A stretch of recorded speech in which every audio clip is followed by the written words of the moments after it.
မင်္ဂလာပါရှင်။နေဦးသတင်းချန်နယ်နောက်ဆုံးရသတင်းကိုတင်ဆက်ပေးပါမယ်။ဒီမိုကရေစီရေးမှန်းချက်တူရင် PDF တွေဥပဒေပေါင်းနဲ့ဝင်ခဲ့ဖို့မြောက်လိုက်ကပြောဆိုပြီးအပြည့်အတိုင်းသားတွေဂရိကဝတ်ချိုးဖောက်ငြိမ်းချမ်းရေးလမ်းကနေတွေ့ဖက်ခဲ့လို့ဖြစ်တဲ့အကြမ်းဖက်စစ်ကောင်ဆောင်မြောက်လိုက်ကဒီမိုကရေစီရေးမှန်းချက်ချင်းတူရင်ဥပဒေပေါင်းနဲ့ PDF တွေဝင်ခဲ့ဖို့ဖိတ်ခေါ်လို့ထုတ်ဖော်ပြောဆိုပါရယ်။ဒီနေ့ပြည်ဦးလင်မှာလောက်တဲ့စစ်တပ်ကတော်ကြောင်းစင်ပွဲမှာကြမ်းဖက်စစ်ကောင်ဆောင်မြောက်လိုက်ကအဲ့ဒီလိုထုတ်ဖော်ပြောဆိုလာပါဒီမိုကရေစီနောက်ပြန်ဆွဲနေရကလက်နက်ကင်လန်းစဉ်ဖြစ်ပြီးဒီမိုကရေစီနဲ့ဖက်ဒရယ်ပြောင်းစုတည်ဆောင်ရေးဆွဲရှင်းမှန်ချက်ချင်းတွင်ကြရင် PDF တွေနဲ့လက်နက်ကင်တွေဥပဒေပေါင်းနဲ့ဝင်ခဲ့ကြဖို့ဖိတ်ခေါ်လို့မြင်လိုက်ကပြောဆိုတယ်။ဒီမိုကရေစီနောက်ပြန်ဆွဲကြရလက်နက်ကင်လန်းစဉ်ကြောင့်ဖြစ်တဲ့ဆိုတာရှုမြင်မှုချိန်ချနေပြီဖြစ်တယ်။ဒီမိုကရေစီနဲ့ဖက်ဒရယ်စနစ်ကိုခြေခံတဲ့ပြောင်းစုတည်ဆောင်ရေးကိုရှင်းမှန်ချက်တူကြရင်ပြောင်းစုကြိုးကိုရှေ့ရှုပြီး PDF ပါဝင်လက်နက်ကင်ဖွဲ့အနေနဲ့ဥပဒေပေါင်းတွင်ဝင်ရောက်လာကြဖို့နိုင်ငံတော်ကကြိုးဆိုဖိတ်ခေါ်ထားပြီးဖြစ်ကြောင်းပြောကြားလို့မြင်လိုက်ကပြောပါတယ်။ဒါအပြင်ပြည့်ရထားတဲ့တိုင်းသားလက်နက်ကိုင်တွေအနေနဲ့နိုင်ငံရေးပြောင်းလဲဖြစ်စဉ်ကိုအကြောင်းပြလဲညှို့ထိုးပြီးဂတိကဝတ်တွေချိုးဖောက်လို့ငြိမ်းချမ်းရေးလမ်းကြောင်းကနေတွေ့ဖွဲ့သွားတယ်လို့မြောက်လိုက်ကပြစ်တင်ပြန်ပါတယ်။ဒီနိုင်ငံရေးဖြစ်စဉ်အကြောင်းတရားကိုလည်းညှို့ထိုးပြီး NCA မှာလက်မှတ်ရေးထိုးခဲ့ကြတဲ့တိုင်းသားလက်နက်ကိုင်ဖွဲ့ချုပ်အားရှိထားပြီးသားဂတိကဝတ်တွေကိုချိုးဖောက်ပြီ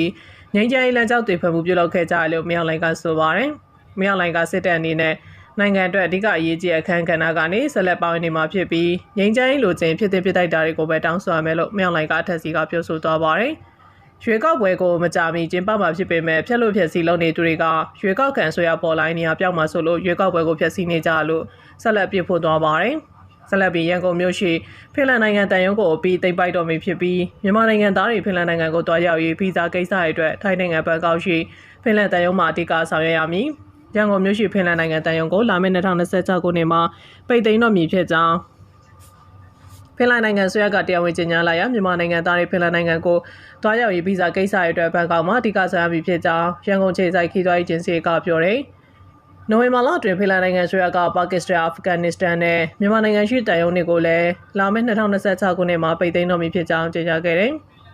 ဖင်လန်ဆွေရကနိုင်ငံရေးအန်ဒီရဲ့ကုန်သွယ်စည်းစိမ်မှုနဲ့ကောက်စစ်ရေးဆိုင်ရာလိုအပ်ချက်တွေကိုချိန်ဆတဲ့ဖင်လန်နိုင်ငံရဲ့ကမ္ဘာလုံးဆိုင်ရာကွန်ရက်ကို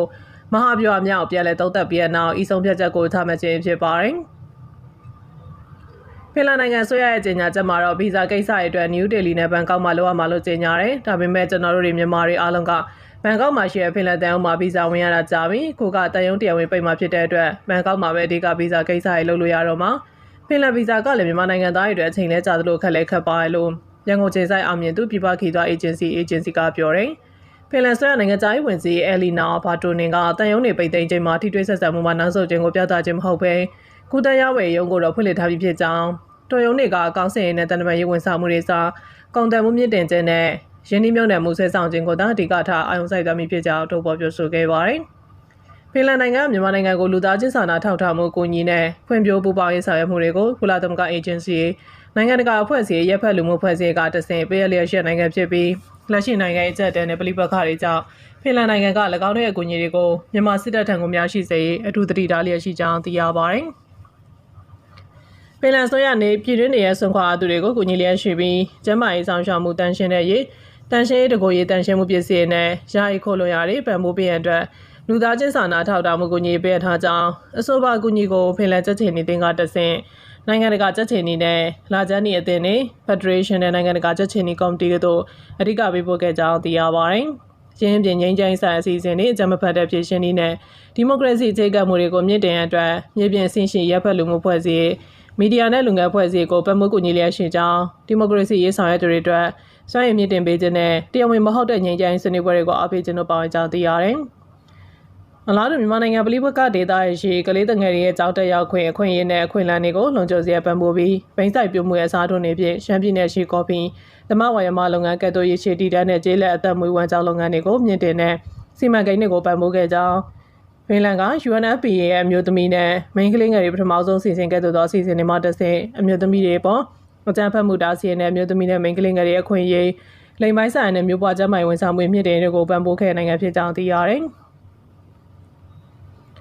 ဆက်လက်ပြီးတော့ဒီပေါ်မှာစစ်သားနှောက်ကပြည်သူနေအိမ်တွေကိုဝင်ရောက်ဓမြတိုက်ပြီးပစ္စည်းလူယူသွားမှုစစ်ရာရှိတဲ့တိုင်ကြတဲ့အခါမှာဆိုလာပြားနဲ့ဘက်ထရီအိုးသာပြန်ပေးပြီးငွေနဲ့စားသောက်ကုန်တွေပြန်ပေးရှမ်းပြည်နယ်မြောက်ပိုင်းဒီပေါ်မြို့နယ်မှာစစ်သားနှေက်ကပြည်သူနေအိမ်တွေကိုဝင်ရောက်ဓမြတိုက်ပြီးပစ္စည်းယူဆောင်သွားမှုစစ်ရာရှိတဲ့တိုင်ကြတဲ့အခါမှာဆိုလာပြားနဲ့ဘက်ထရီအိုးသာပြန်ပေးပြီးငွေနဲ့စားသောက်ကုန်တွေပြန်ပေးကြောင်းရှမ်းဒေသခြေဆိုင်သတင်းကထုတ်ပြန်နေ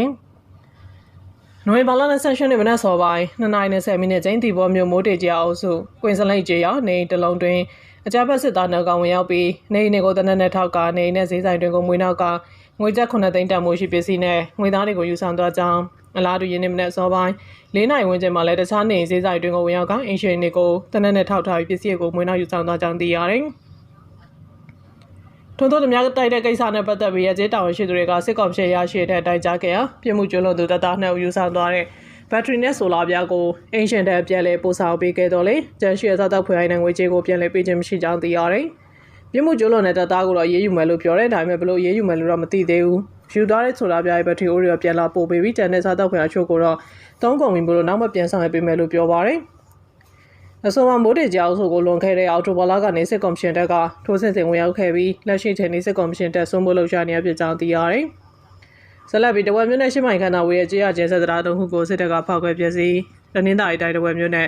ရှစ်မိုင်ခန္ဓာဝေးရဲ့ကြေးရကျင်းဆက်တရားသုံးခုကိုဂျပန်စစ်တပ်ကဖျက်ဆီးခဲ့ကြောင်းဒေသပြည်သူတွေကပြောတယ်။ဒီဇင်ဘာလ2ရက်နေ့ဂျပန်စစ်တပ်စစ်ကြောင်းကတဝက်မြို့နယ်ရှစ်မိုင်ခန္ဓာကွာဝေးရဲ့တရားချောင်းမြို့နယ်တွင်ရှိကြေးရကျင်းဆက်တရားသုံးခုကိုဖျက်ဆီးခဲ့ခြင်းဖြစ်ပါတယ်။ထို့ဂျပန်စစ်တပ်စစ်ကြောင်းဖျက်ဆီးခဲ့တရားသုံးခုမှာမိုးရွှေရာကိုဘက်ကိုတွားရောက်တဲ့ရှင်းမုတ်တီရောင်းမော်ကြေးရချင်းဆက်တရားရောင်းမော်တဲ့တော့ကြေးရချင်းဆက်တရားနဲ့ကင်းရှိစော်ပြကြေးရချင်းဆက်တရားတို့ဖြစ်ပါတယ်စစ်ကွေးစစ်ကြောင်းကတဝက်မြို့နယ်ရှင်းမိုင်ခန့်ကွာမှာရှိတဲ့6မြို့နယ်တွေကရွာတွေကိုပြတ်မှတ်ထားပြီးတရားဖျက်ဆီးခဲ့တဲ့စုစုပေါင်းတရား3ခုဖျက်ခဲ့ရတယ်